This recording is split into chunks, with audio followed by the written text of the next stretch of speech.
Imagine waking up one morning hearing voices. Voices that tell you things, important things, maybe warnings, maybe prophecies, maybe just pure chaos at 3 a.m. while everyone else is asleep. Now imagine this is happening to you in ancient Egypt, 3,000 years ago. You don't have a diagnosis. You don't have medication. You don't have a therapist named Dr. Keller who charges $120 an hour to nod slowly and say, "And how does that make you feel?" What you have is a priest, a goat, and a very serious ritual. And here's the wild part. Depending on where and when you lived, that might have actually been not the worst thing, or it could have been absolutely horrifying. Because how a society treats its most vulnerable people, that tells you everything about that society. Everything. Let's start with prehistoric humans because, yes, we actually have evidence of how they dealt with mental illness, and it is immediately insane. Archaeologists have found skulls thousands of years old with holes in them. Not battle wounds, not animal attacks. Clean, deliberately carved holes. Some of these skulls even show signs of bone regrowth around the edges, which means the patient survived the procedure. They lived with a hole in their head, intentionally put there. This is called trepanation, and it is exactly as metal as it sounds. The working theory? They were letting the evil spirits out, literally drilling an exit door for the demon living in someone's skull. Got bad headaches? Demon. Hearing voices? Demon. Acting erratic and strange? Demon. Obviously. Demon. Drill the hole. Boom. Done. Next patient. And here's the thing that really messes with you when you sit with it. Trepanation actually survived for thousands of years across completely unconnected civilizations. Ancient Peru, ancient Greece, medieval Europe, sub-Saharan Africa. Completely separate cultures, no contact with each other, all independently arriving at the conclusion that the solution to mental disturbance was to put a hole in someone's head. That either says something profound about shared human intuition, or it says something deeply concerning about shared human problem solving. Possibly both. Now let's talk about ancient Mesopotamia, because this is where things get really interesting really fast. In ancient Babylon and Assyria, mental illness was not a medical problem. It was a spiritual accounting problem. If you were suffering psychologically, it meant the gods were mad at you. Specifically, it meant you had violated some divine law, broken a sacred contract, or deeply offended a deity, and now you were paying the price. This was called the hand of a god doctrine. Your madness was literally the hand of a specific god pressing down on you, which, honestly, if you've ever had a panic attack, the phrase, "it felt like something was pressing down on me," does hit a little close to home. Not defending the theology here, just noting the metaphor holds up. The treatment involved priests called Ashipu, who were essentially ancient forensic spiritual investigators. Their job was to figure out which god you'd angered and how badly. They would examine your symptoms, your dreams, your behaviors, cross-reference them against massive clay tablet databases of divine offenses and their corresponding punishments, and then prescribe a ritual cleansing. And look, and before we laugh too hard, see, these priests were genuinely trying to help. They weren't monsters. They were working with the best explanatory framework available to them, and their diagnostic tablets, incredibly detailed. They described symptoms we would today recognize as schizophrenia, epilepsy, depression, mania. They were observing carefully and systematically. They just had the causal mechanism completely wrong, which in the grand tradition of medicine is a completely normal phase to go through. Egypt is where things take a slightly more interesting turn, and I say interesting like someone who has just found out that ancient Egyptians were arguably more progressive about mental health than a large portion of the modern world. Egyptian medical texts, particularly the Ebers Papyrus from around 1550 BC, actually described mental and emotional disorders as conditions of the heart and uterus, which, anatomically, miss by quite a bit. But crucially, they treated them as medical conditions rather than purely spiritual ones. Egyptian physicians would prescribe things like herbal remedies, lifestyle changes, rest, social activities. There are accounts of patients being taken to temples not just for prayer, but for what we might call environmental therapy. Calming surroundings, music, gardens, activities designed to soothe an agitated mind. There was an ancient Egyptian temple complex dedicated to the healing god Imhotep, where mentally distressed individuals would come, sleep in the sacred precinct, and receive dream interpretations that were meant to guide their healing. This is incubation therapy. You are being prescribed therapeutic dreams in a peaceful garden setting.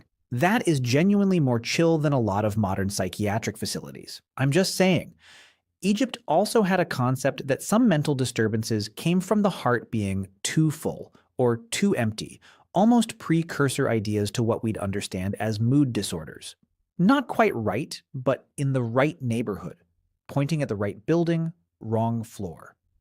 Now we cross the Mediterranean, and we have to talk about ancient Greece, because ancient Greece is where things get philosophically fascinating and also occasionally horrifying in that specific ancient Greek way, where everything is very smart and also somehow involves suffering. The Greeks had two competing frameworks for mental illness, and they were at war with each other for centuries. Framework 1: the divine explanation. Mental illness was sent by the gods, specifically as punishment or as a form of divine communication. This was actually considered by some Greeks to be almost a privilege. Madness sent by the gods could mean the gods were speaking through you. Oracles were mentally extraordinary by definition. Some forms of what we would now call altered mental states were considered prophetic gifts. Plato himself wrote about 4 types of divine madness: prophetic madness, ritual madness, poetic madness, and erotic madness, all of which were considered superior states to ordinary rational thought. In Plato's view, a totally sane, completely rational person might actually be spiritually limited. The mad person had access to truths unavailable to the merely normal, which is genuinely a wild take for someone who helped invent Western rational philosophy. But, okay, Plato, do your thing. Framework 2: the medical explanation. Hippocrates, the doctor, the oath guy, directly and explicitly rejected the divine explanation for mental illness. In his text, On the Sacred Disease, written about epilepsy but with implications across all mental conditions, Hippocrates argued that mental disturbances were diseases of the brain caused by physical imbalances, specifically an imbalance of the 4 humors: blood, phlegm, yellow bile, and black bile. This is where we get melancholy, from the Greek melas, meaning black, and chole, meaning bile. Depression was literally called black bile disease because they thought you had too much of it. Was that correct? No. Demonstrably no. But the principle that mental illness has a physical, biological basis rather than a supernatural one was so far ahead of its time that most of the Western world wouldn't consistently operate on that assumption again for roughly another 2,000 years. Hippocrates was basically running ahead, turning around, shouting, come on, it's this way." And the rest of civilization said, "Thanks, we'll catch up in the 19th century." Rome largely inherited Greek ideas, with some additions and some steps backward, which is sort of the Roman specialty in all things. Take Greece, keep some of it, ruin some of it. Build better roads. Roman physicians like Galen continued the humoral tradition, recommending treatments like warm baths, massage, exercise, dietary changes, and conversation. Yes, conversation, talking through problems with a physician. Galen believed that the stories patients told about their distress were medically important, not quite psychotherapy, but you can see the silhouette of the idea taking shape in the distance. However, Rome also gives us some of the darker chapters in ancient mental health history, because wealthy Romans who had inconvenient relatives, relatives whose madness might embarrass the family, endanger the inheritance, or just make dinner parties awkward, could have those relatives legally declared incapable and confined. The Romans had a legal category called furiosus, basically madman, and a person declared furiosus lost all legal rights. They could be locked up. Their property was managed by a guardian, and the decision about who qualified as furiosus was made by the family and local magistrate, not a physician. So if your uncle was genuinely suffering from severe psychosis, he might be confined. But if your uncle was also very rich and you were very greedy and slightly unscrupulous, well, furiosus is a flexible word when there's an inheritance at stake. Now we enter the medieval period, And here's where I need to address the massive misconception that medieval people were universally horrible to the mentally ill, and that it was purely religion and superstition all the way down. The reality is significantly more complicated and, in places, genuinely surprising. Yes, the demonic possession framework was dominant in medieval European Christendom. Yes, exorcism was a standard treatment. Yes, there were cases of people being beaten, imprisoned, or worse under the belief that they were demonically afflicted. But there's another thread running through medieval history that doesn't get nearly enough attention. Medieval Islamic civilization, which stretched from Spain to Central Asia during this period, was doing something genuinely extraordinary with mental illness. The physician Ibn Sina, known in the West as Avicenna, wrote the Canon of Medicine in the early 11th century, one of the most comprehensive medical texts in human history. His framework for mental illness was explicitly medical. He described conditions resembling what we would call depression, mania, anxiety disorders, and what sounds very much like obsessive-compulsive disorder. He recommended music therapy, physical exercise, meaningful work, and what he called psychic treatment, using conversation and suggestion to alter the patient's mental state. Ibn Sina is, in the most literal sense, describing psychological intervention in 1025 AD. Medieval man, not post-Enlightenment, not Victorian, 1025 AD, and the Islamic world didn't just theorize, they built. The first psychiatric hospitals in history were built in the Islamic world. Baghdad had one in the 8th century. Cairo had one in the 9th century. These were not prisons. Historical records describe them as places of healing, with running water, gardens, music, and physician oversight. Meanwhile, Europe was performing exorcisms. I am not here to oversimplify or do lazy civilizational comparison. There was tremendous variation within both traditions, and both had their failures. But the selective emphasis on medieval darkness while ignoring medieval Islamic advancement in mental health care is a genuine gap in how this history usually gets told. Back in medieval Europe, the situation was genuinely mixed. While the possession framework dominated theology, many ordinary people and local communities dealt with mental illness in ways that were pragmatic rather than theological.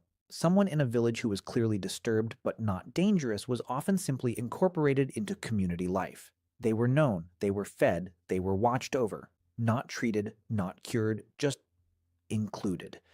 There is a long historical tradition of communities building a kind of informal tolerance around individuals who were different in their minds.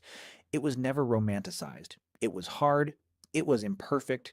People with severe psychosis suffered enormously. But the image of medieval communities uniformly casting out or destroying mentally disturbed individuals is not accurate either. There were also pilgrimage sites specifically dedicated to healing mental illness. The town of Geel in Belgium is perhaps the most remarkable example, a town that, from at least the 13th century onward, operated a community foster care system for mentally ill individuals who came as pilgrims and stayed. Local families took them in. They participated in daily life. They worked alongside family members. This system ran for centuries. It still runs today. Geel, Belgium, has an unbroken tradition of community-based mental health care that is over 700 years old, predating professional psychiatry by half a millennium. 700 years. If a modern mental health reformer proposed a Geel-style community integration model today, they would be celebrated as visionary. The people of a small Belgian town figured it out in the 1200s and just quietly kept doing it. Then comes the early modern period, and things in Europe get notably worse before they get better. The 16th and 17th centuries saw the rise of the institution, large-scale confinement of the mad, the poor, the criminal, and the simply inconvenient, all lumped together under one roof. The most famous of these is Bethlem Royal Hospital in London, shortened colloquially to Bedlam, a word that has entered the English language as a synonym for complete chaos. You do not get a word adopted into everyday language to mean unhinged disorder unless the place it came from was genuinely, vividly, catastrophically unhinged. Bethlehem in the 17th century charged admission for members of the public to come and observe the patients. As entertainment, you could visit on Sundays, bring the family, point at the mad people. This was a popular leisure activity in Restoration London. Let that land for a second. Watching people in mental distress was a day out. There are records suggesting Bethlehem received thousands of visitors annually for this purpose in its worst period. The level of remove required to do that, to watch a human being in profound suffering and experience it as spectacle, is itself a kind of collective dissociation that says something very dark about how thoroughly the mentally ill had been dehumanized. The 18th century begins to turn the tide, slowly, and with the usual historical asterisks.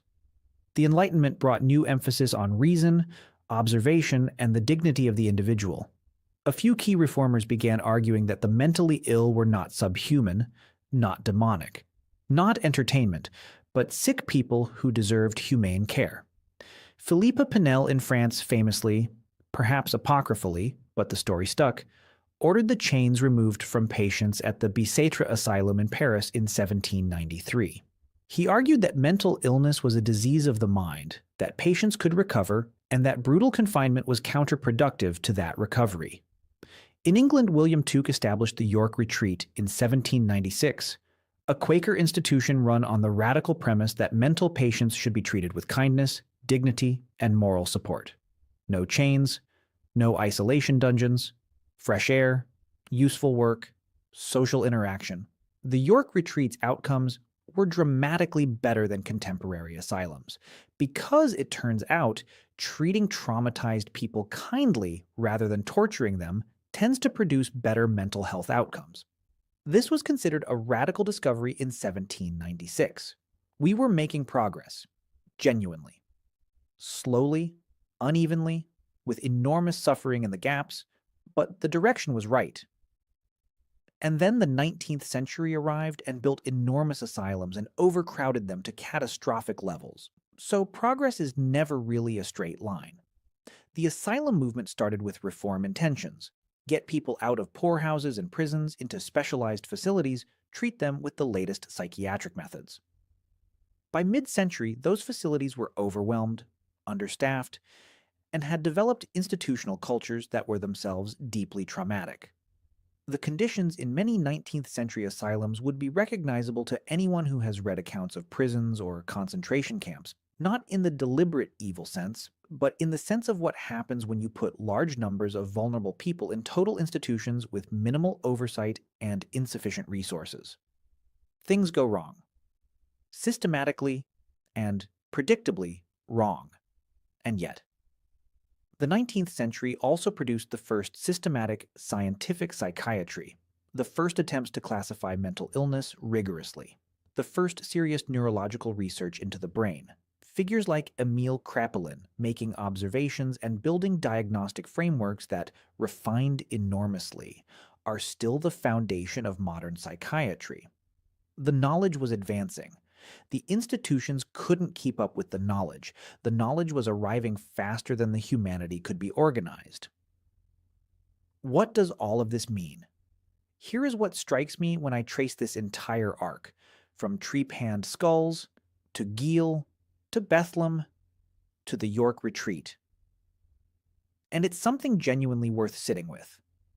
The most humane responses to mental illness throughout history almost never came from the most sophisticated societies.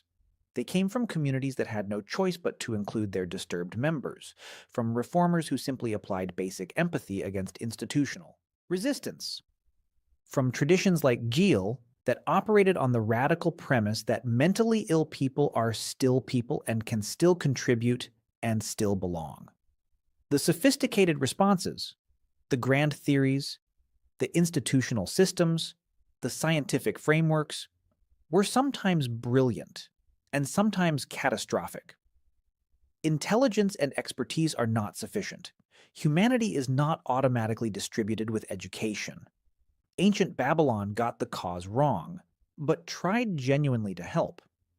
Rome got the biology half right and built legal systems that could be weaponized. Medieval Europeans persecuted and also built Geel. The Enlightenment brought dignity and also eventually produced overcrowded asylums. Every era thought it was the era that finally understood. The previous generations were primitive, superstitious, cruel. We know better now. And we do know better now in real and important ways. We have treatments that work. We have scientific frameworks that have validity. We have legal protections. We have a global conversation about mental health that would have been literally unimaginable in most of the periods we've discussed. But the gap between what we know and what we actually do with that knowledge, the gap between our scientific understanding and the humanity with which we implement it, that gap is not a new problem. That gap has been there since the first physician removed a patient's chains in 1793, and everyone around him thought it was insane to do so. The knowledge has always run ahead. The humanity has always had to be argued for, fought for, demonstrated through outcomes. The question that every generation has faced and that we face right now is not only what do we know about mental illness, it is what do we believe the mentally ill deserve? That's the question that determines everything. And the answer to that question is not found in textbooks or clinical studies. It is found in the same place it was found in Geel in the 13th century, and in Avicenna's writing in 1025, and in William Tuke's retreat in 1796. It is found in whether or not you are willing to look at a person who is suffering in a way that makes you uncomfortable and still say, this is a person. This person belongs here. This person is worth the effort. That has been the hard part throughout history. It remains the hard part now,